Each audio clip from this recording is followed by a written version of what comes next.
honorables miembros de la mesa principal, señor presidente del Colegio Ilustre de Abogados de Honduras, abogado Gustavo Solórzano Díaz, señor presidente de la Asociación Iberoamericana de Derecho del Trabajo y de la Seguridad Social, capítulo de Honduras.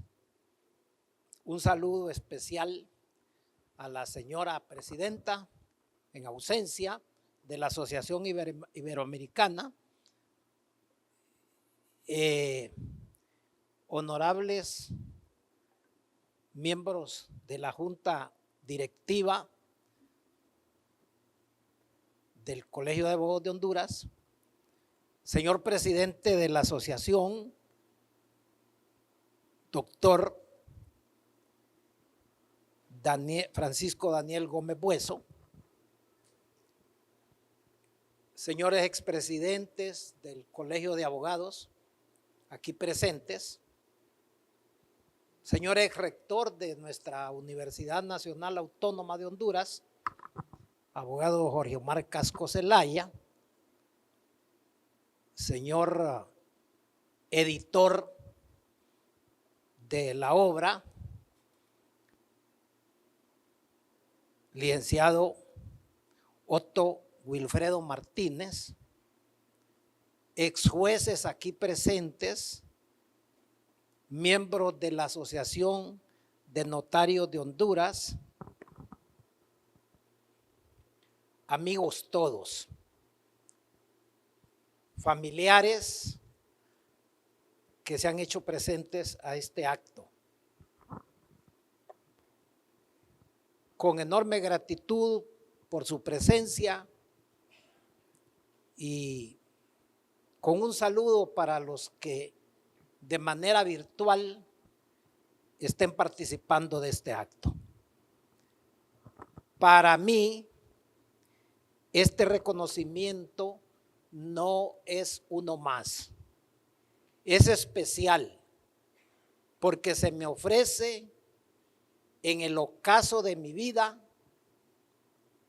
cuando la pista se me está agotando.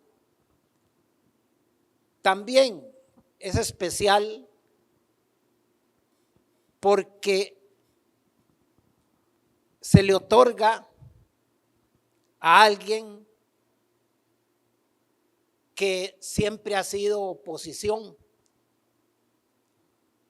que por esas cosas de la vida nunca participó de ningún gobierno, aunque algunos puedan pensar lo contrario, que tuve una participación aplaudida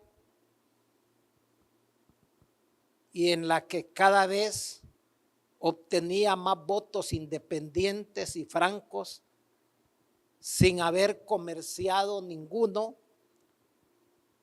que ocupé cargos de elección libre en mi vida estudiantil y sin nunca haber comerciado con los votos.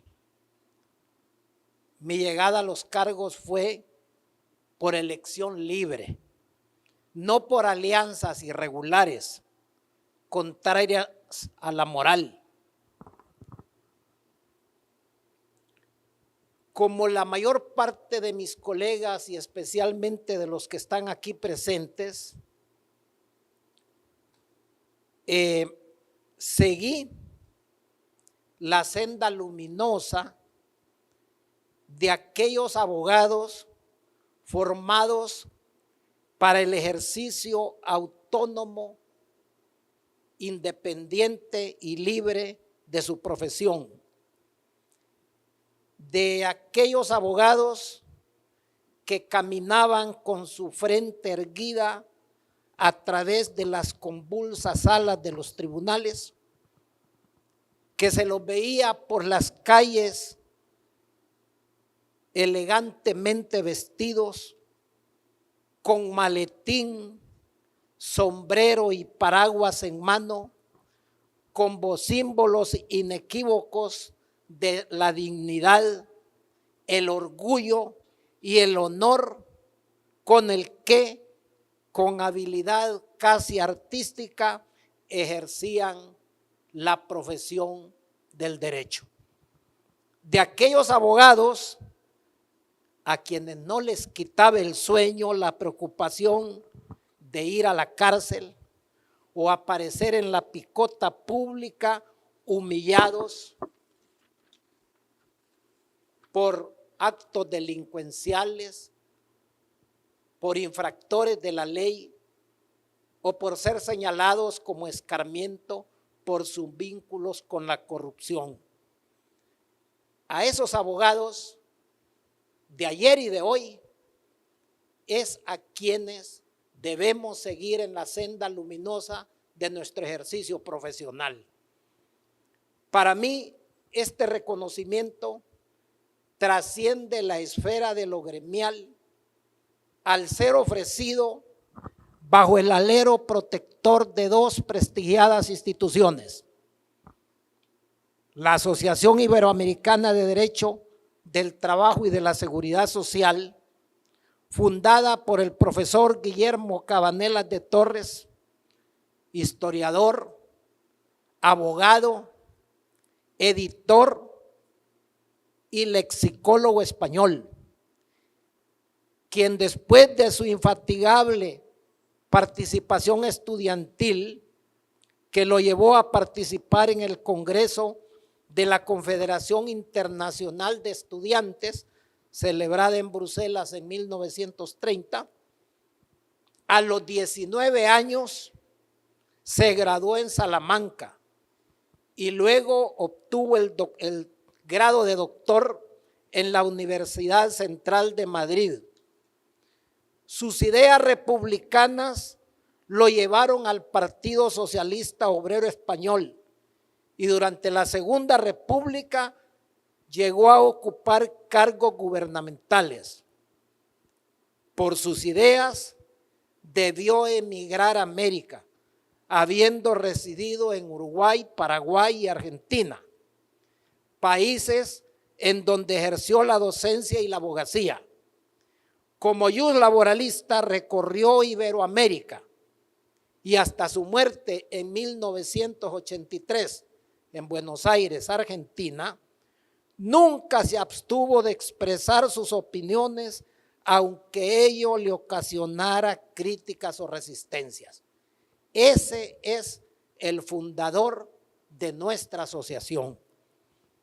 Y también recibo este homenaje en nombre del Colegio de Abogados de Honduras, un gremio llamado a trascender su papel tutelar de los derechos de sus afiliados y a poner en primer lugar su rol de guardián de la defensa de la Constitución, de la ley y del orden democrático, a levantar su voz sin estridencias, pero con firmeza, para recordar a la nación hondureña entera que el Colegio de Abogados de Honduras no es una institución decorativa, sino uno de los pilares que sostienen la textura republicana de los hondureños.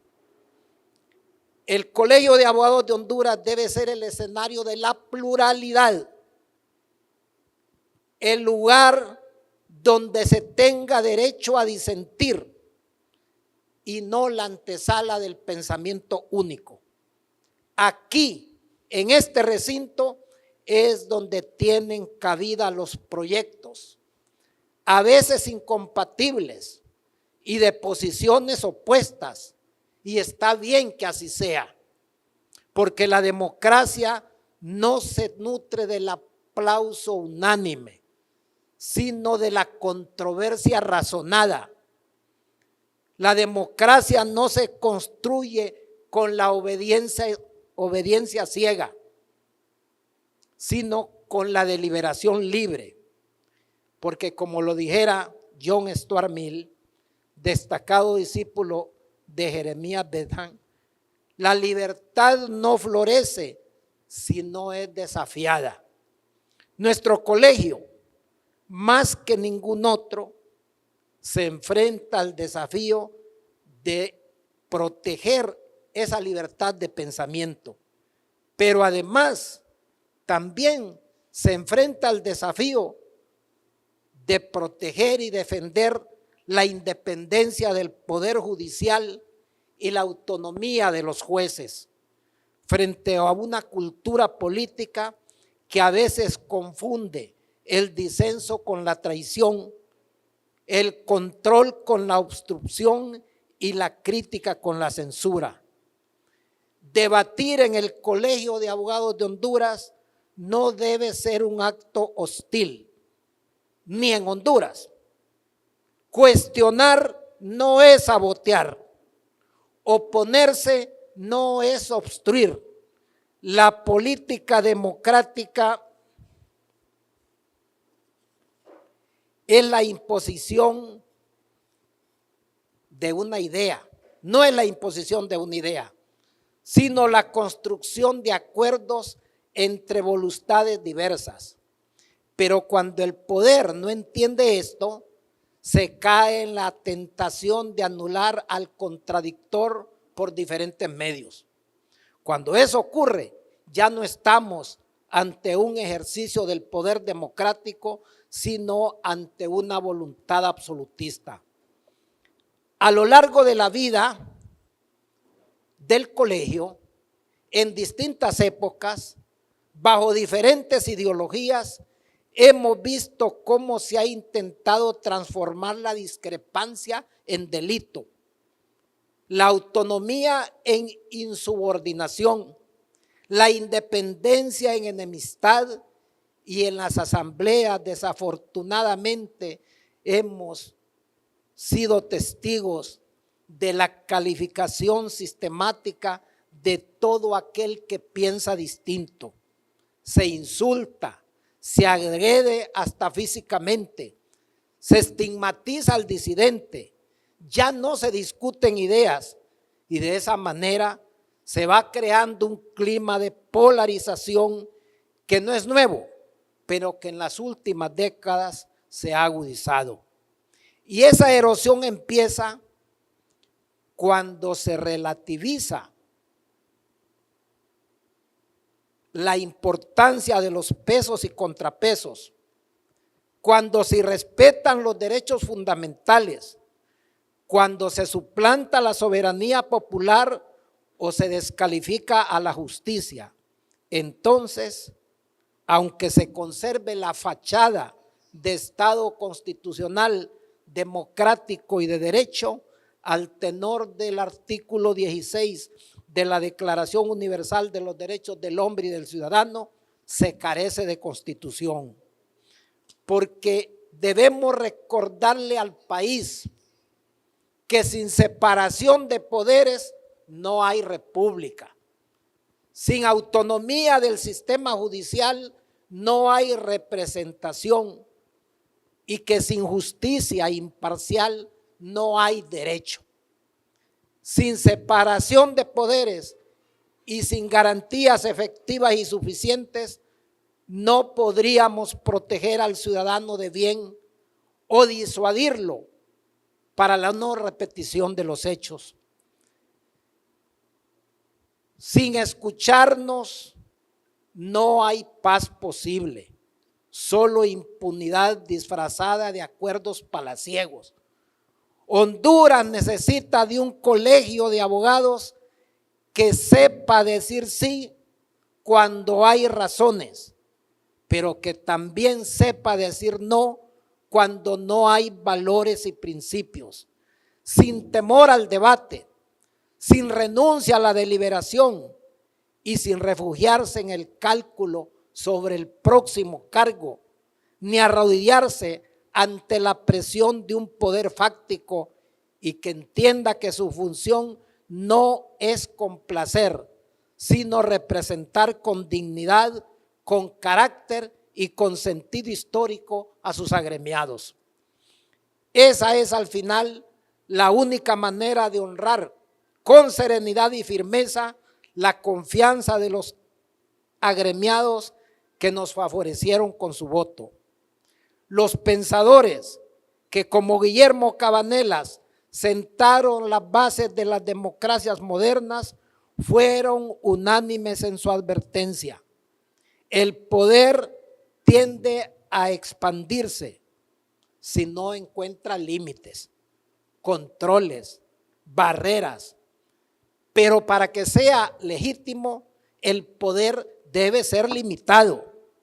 Y como bien nos señala el profesor Luigi Ferrajoli, esos límites no son obstáculos, son garantías para la democracia. No están para frenar a quienes ejercen un gobierno legítimo en el marco de las atribuciones y competencias que la ley les otorga, sino para impedir que esa legitimidad derive en autoritarismo. La democracia no se impone, se construye, y se construye con paciencia, con debate, con pluralidad, con aceptación de los límites del poder. No hay democracia sin frustraciones, pero tampoco hay libertad sin límites. El juez debe poder emitir sus fallos sin ser objeto de insultos ni presiones.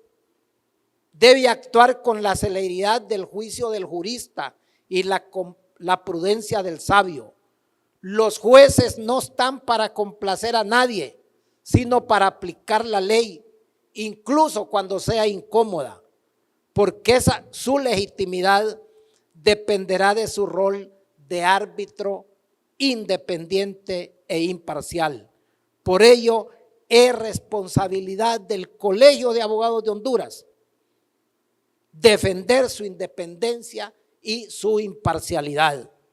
Ningún poder democrático puede pretender convertirse en conciencia moral única, en tribunal de la verdad, en intérprete exclusivo de los derechos populares, pues la soberanía solo corresponde al pueblo, del cual constitucionalmente emana un único y solo poder, que después puede derivar en instituciones de derecho público creadas según las necesidades de la sociedad. Pero los pueblos son diversos, plurales y contradictorios. Por ello, el Colegio de Abogados de Honduras, con todas sus imperfecciones, es el reflejo más fiel de la complejidad social. Por eso, con actos incluyentes como este que estamos presenciando hoy, como este acto que nos convoca, la actual directiva ha sido un punto de inflexión y también nos recuerda que el respeto entre frentes o corrientes no debería ser cortesía institucional, sino base de la convivencia republicana. En su seno se deben escuchar discursos en lugar de proferir agravios que no buscan persuadir, sino destruir y devastar. Se debería escuchar retórica con la que se pretenda ganar el debate y no silenciar al adversario.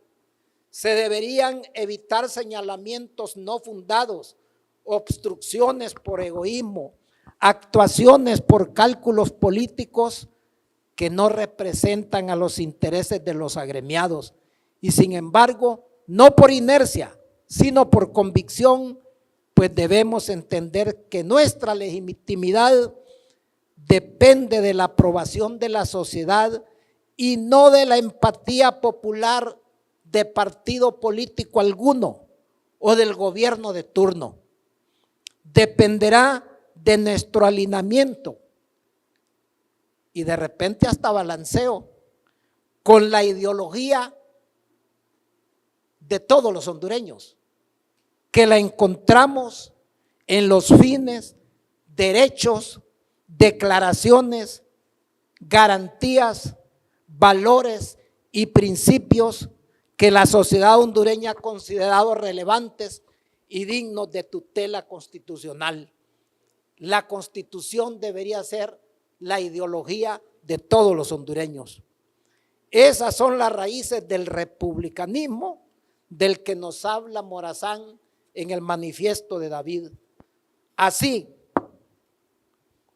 cuando desde otros órganos se agrede a la justicia, cuando desde la prensa se juzga o cuando desde los partidos políticos se intervienen los organismos judiciales, se están dinamitando las raíces de la democracia. La democracia no solo necesita de mayorías, también necesita de contrapesos, de valores, de principios, de reglas y controles.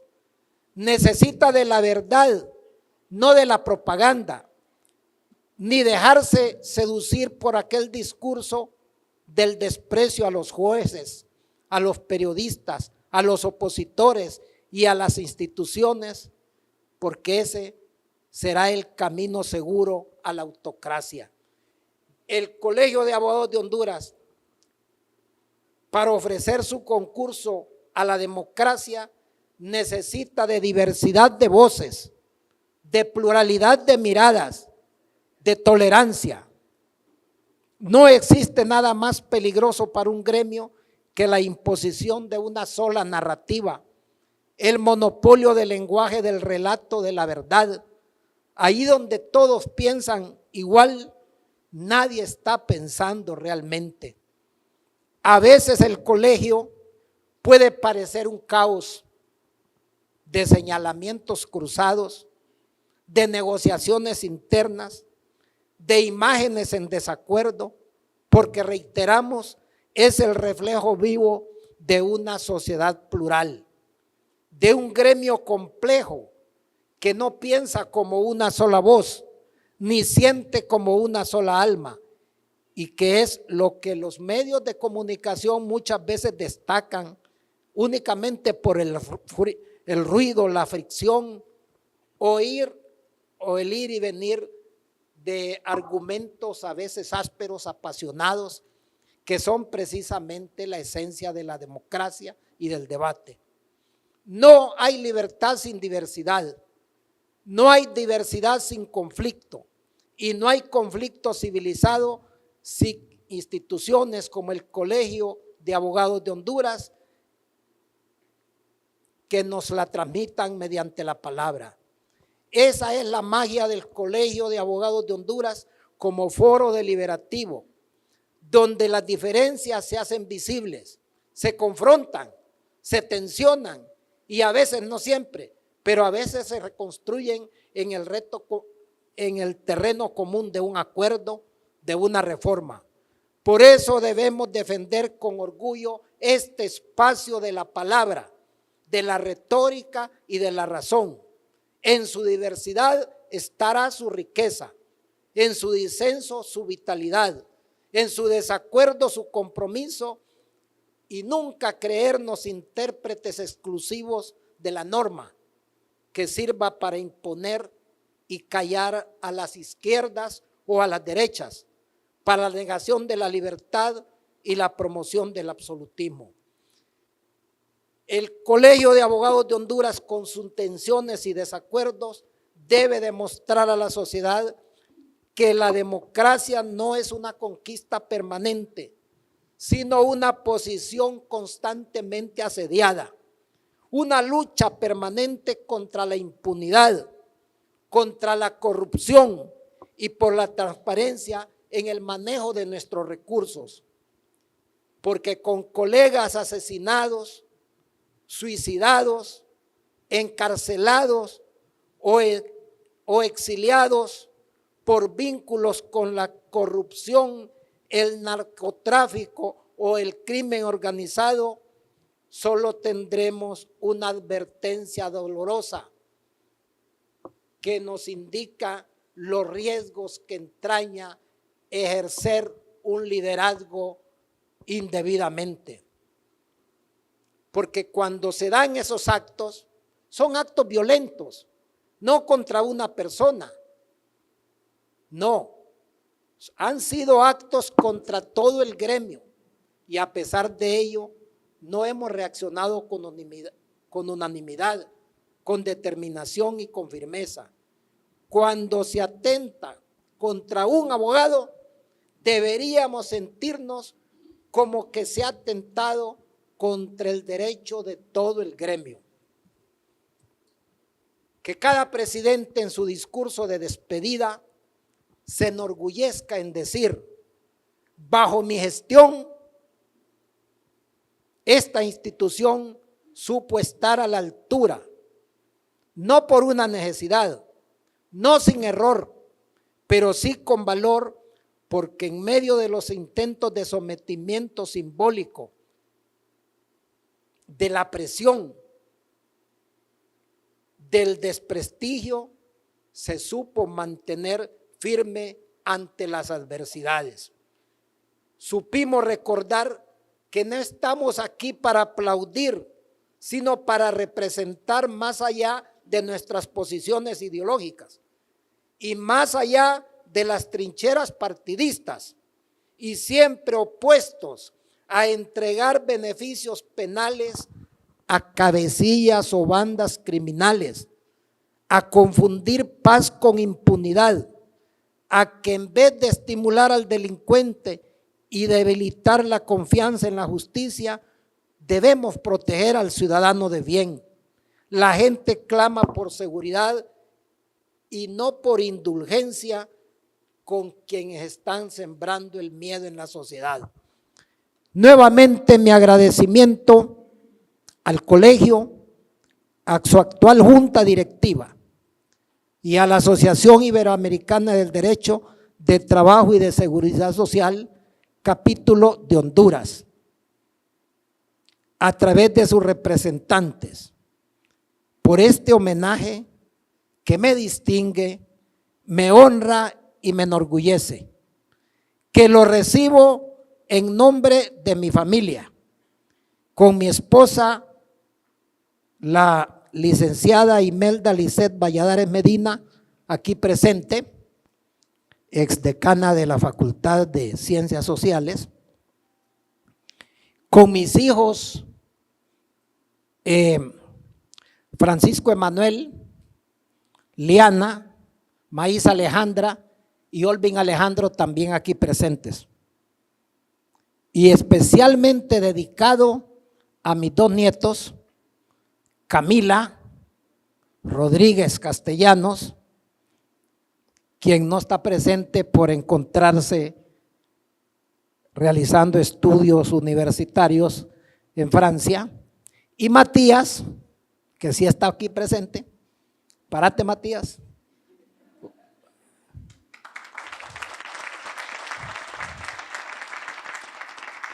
Mis dos nietos, a quienes especialmente dedico este homenaje. Estimados amigos, que la literatura jurídica presentada hoy, enriquecida por los autores que de manera pormenorizada señaló el doctor Francisco Daniel Gómez Bueso, motive a las futuras generaciones al estudio, al diálogo respetuoso, al debate de ideas con argumentos y a la preparación, a la investigación, a la pesquisa de la verdad como un camino expedito para honrar, enaltecer y distinguir el alma de nuestra toga. Muchas gracias.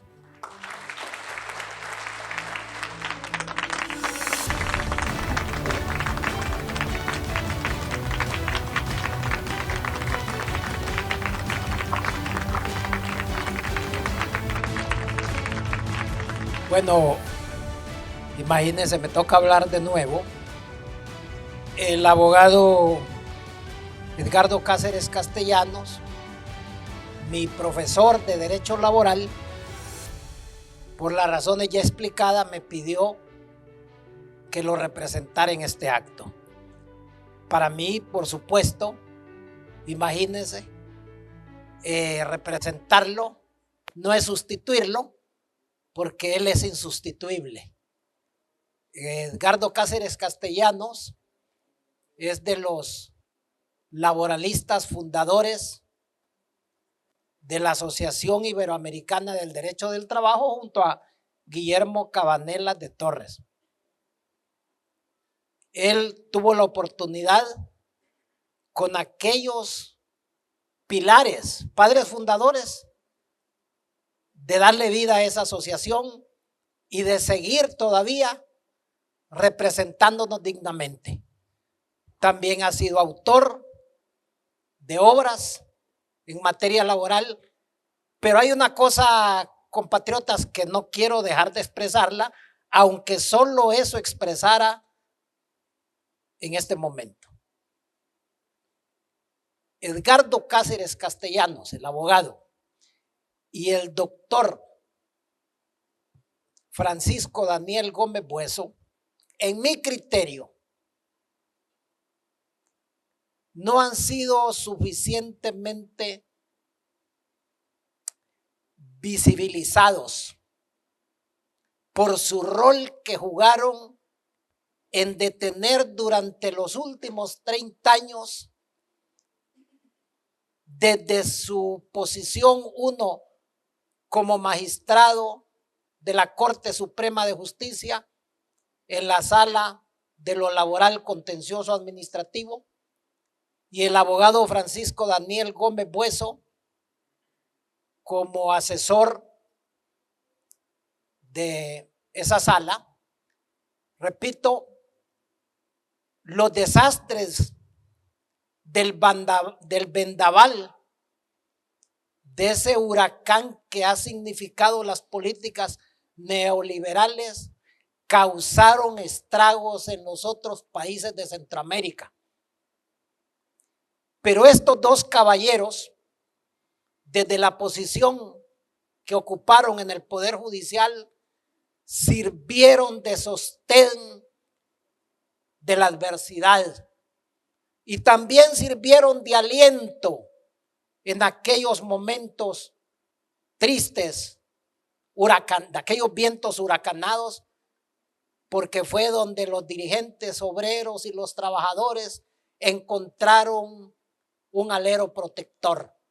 Así que yo quiero significar eso que no se ha dicho, que estos dos caballeros salvaron a Honduras de la vorágine, del vendaval y de la destrucción de las políticas neoliberales, y conservaron lo que se pudo de las instituciones en la jurisdicción del trabajo.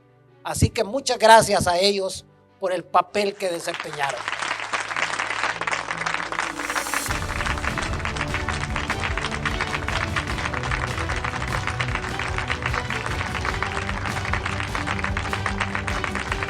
Estamos viviendo una época de cambios, pero lo más trascendente es que estamos viviendo un cambio de época y la humanidad no se está enterando lo suficientemente que cuando hay un cambio de época, las instituciones que sirvieron de sostén al modelo que está feneciendo caen en decadencia, pierden legitimidad y vienen los procesos de sustitución de esas instituciones por otras instituciones que nacen como consecuencia de ese nuevo modelo.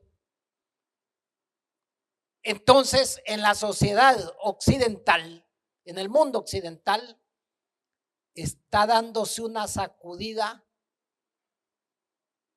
que nos está llevando a un cambio de paradigma, a un cambio de modelo, a un cambio de organización de la sociedad y del Estado.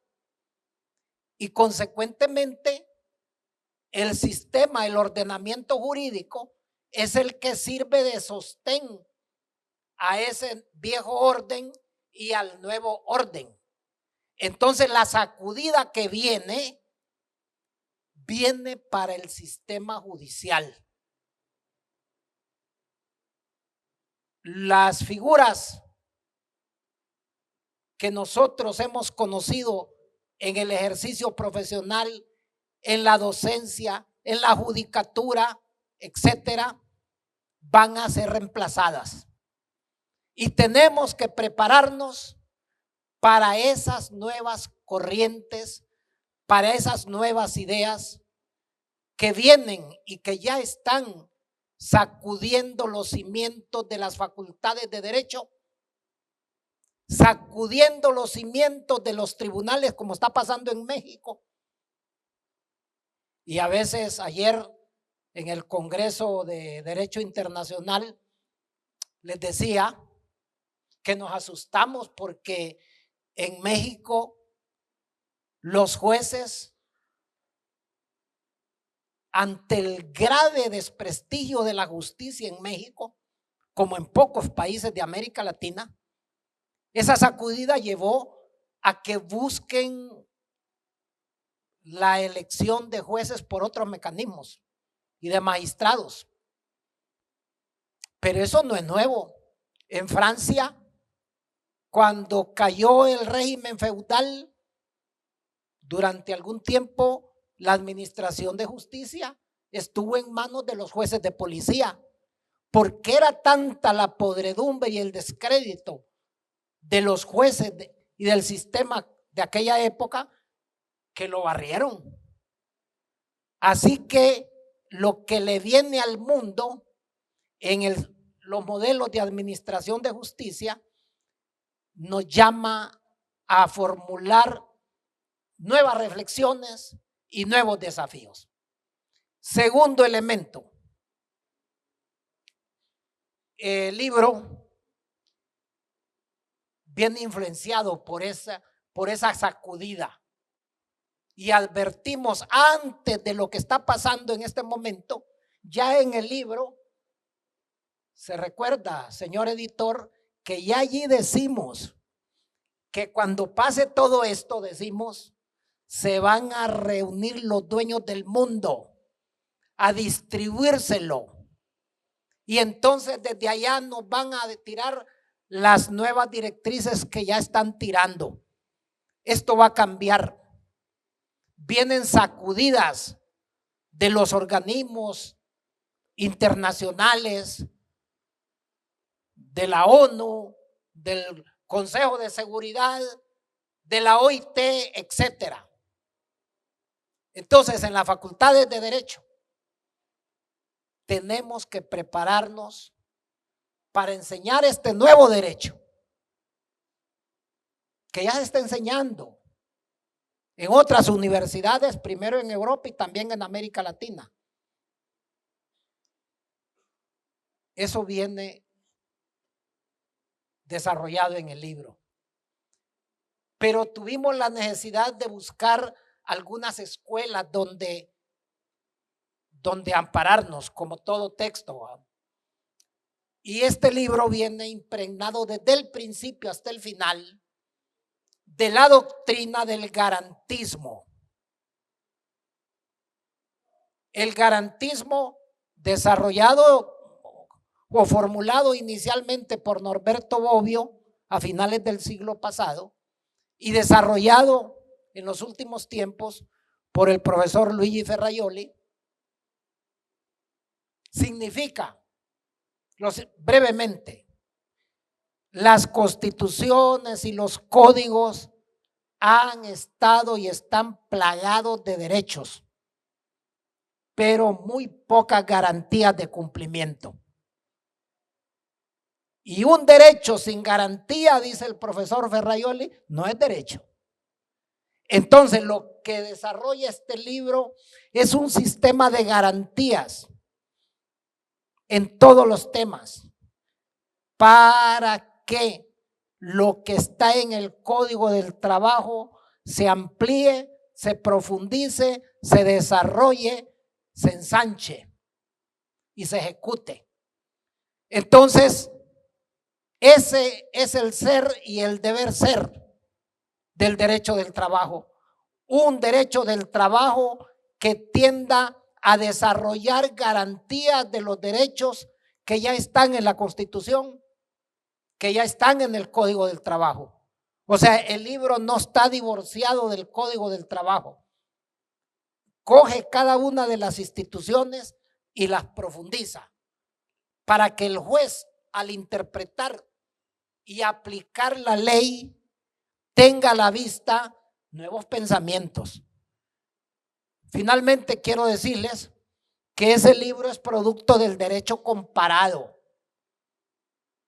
Por allí desfilan instituciones que se derivan de los convenios internacionales, de los precedentes de la Corte Interamericana de Derechos Humanos, de las sentencias especialmente recogidas del libro del doctor Francisco Daniel Gómez Bueso sobre jurisprudencia,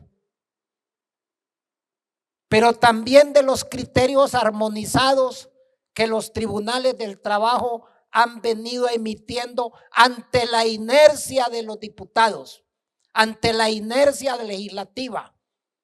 Pero ha habido producción y además de estas fuentes hemos acudido a las legislaciones de los países de América Latina. Allí vienen presentes las más avanzadas instituciones de la Ley Federal del Trabajo de México, del Código Procesal de Colombia, de instituciones de Costa Rica, etcétera. Entonces, el libro le trae al juez derecho comparado para que pueda emitir con más objetividad, con más acierto y con más diversidad sus opiniones, sus decisiones judiciales. Entonces, finalmente, es un libro destinado a los sujetos del derecho del trabajo, a los abogados, a los estudiantes, a los jueces,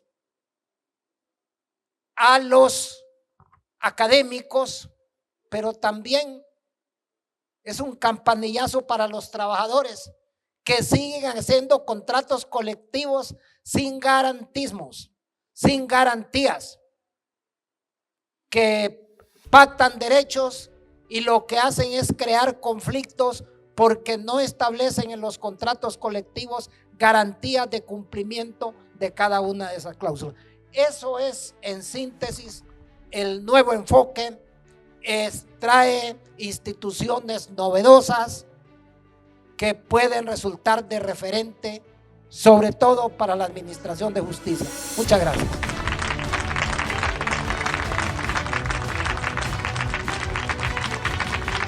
Para los que tengan la duda de qué estamos nosotros proponiendo de nuevo en este libro, en comparación a lo que ya teníamos de la primera edición de Derecho Individual del Trabajo, ¿qué van a encontrar?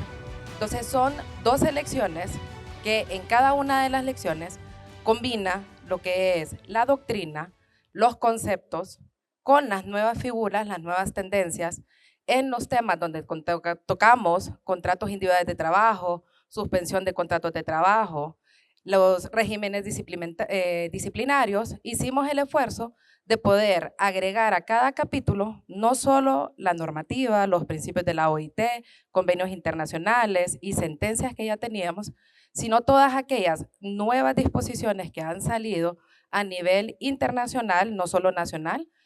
También unificar criterios por cada uno de los capítulos del libro y agregar las sentencias que, como dijo el abogado Olvin, nos sirvió mucho de referencia el libro, el texto del doctor Francisco Daniel Gómez Bueso de la jurisprudencia laboral comentada, que él muy humildemente cuando hizo el análisis de los demás libros no se mencionó, pero ese libro desde su publicación hasta la fecha, que han pasado como 4 años aproximadamente, nos ha ayudado mucho a todos los laboralistas, no solo en el estudio de la materia, sino en la elaboración de nuestras demandas, en la redacción de nuestros alegatos y a los jueces para dictar sus sentencias. Entonces, ¿qué novedades tenemos así como nuevas reflexiones? Van a encontrar un capítulo de las nuevas formas de contratación que incluyen el trabajo a distancia, que ya lo tiene nuestro Código del Trabajo un poco más explicado, el teletrabajo, que si bien es cierto, no tenemos una ley de teletrabajo, sí tenemos el decreto 31/2020, que nos dice que se habilita al gobierno y a las instituciones privadas a pasar a la modalidad de teletrabajo y en qué modalidad hacerlo. Entonces, en ese sentido, se hizo un esfuerzo de recoger lo que dice la OIT y lo que dicen las normativas donde ya existe una legislación solo de teletrabajo para ver cuál es el alcance de este teletrabajo, cuáles son las obligaciones y las prohibiciones para el teleempleador y los derechos, obligaciones y prohibiciones para los teletrabajadores. También van a encontrar las nuevas figuras como son los trabajos en empresas o plataformas digitales, los repartidores. Se hizo un esfuerzo también por incluir en estas nuevas categorías laborales a el trabajo de los artistas, los músicos, hoteles, bares, restaurantes, cómo se maneja el tema de los residentes. Tenemos 2 médicos acá de los residentes, los contratos para los contratos becas de estos estudiantes e incluimos un nuevo capítulo totalmente destinado a lo que es la suspensión del contrato de trabajo. ¿Por qué? En los últimos 10 años, de 2014 hasta la fecha, hemos visto cómo se ha utilizado y a veces mal utilizado la figura de la suspensión del contrato de trabajo. Tuvimos más de 1.800 servidores públicos suspendidos y despedidos en los años 2014 y 2015, ¿de dónde? De la CID, del ENE, de Hondutel y del SANA, con sentencias que estaban condenando a reintegrar a aquellos trabajadores que demandaron por esas suspensiones mal hechas. Esa suspensión fue por temas económicos. Pero a raíz de la pandemia que generó la COVID-19, también vimos la necesidad de estudiar más esta figura de la suspensión para poder dar una posibilidad a las empresas de esa modificación o la utilización del ius variandi en esta figura de la suspensión y poder evitar lo que el Código nos dice, lo que nos dice la Constitución, que es la terminación del contrato de trabajo, que esto sea la última opción a la que lleguen las partes en una relación laboral. Ustedes van a encontrar dentro del libro todo un capítulo sobre la suspensión y un nuevo capítulo que habla sobre el régimen disciplinario. ¿Por qué? Porque nuestro Código del Trabajo no nos lo desarrolla. Pero en ese régimen disciplinario van a encontrar reglas, van a encontrar una orientación de cómo levantar actas de descargo, cómo valorar la proporcionalidad de las faltas. Entonces, en el libro ustedes van a encontrar elementos, ya sea que lo estén estudiando como catedráticos, como estudiantes, como litigantes, como jueces, operadores del sistema de justicia, pero también como miembros o agremiados sindicales, como trabajadores, como empleadores, o simple y sencillamente como personas que tengan la curiosidad de saber qué es este derecho individual del trabajo, qué derechos tienen, cuál es su finalidad, cuáles son sus objetivos. Entonces, van a poder encontrar respuestas en el libro a través de sentencias, no solo el criterio del abogado y mi servidora, pero sobre todo con ejemplificación y con un marco referencial para que ustedes puedan forjarse su propio conocimiento y tomar decisiones en cómo asesorar a sus clientes, cómo vivir en el día a día y cómo abordar los temas cuando les sean consultados. Gracias.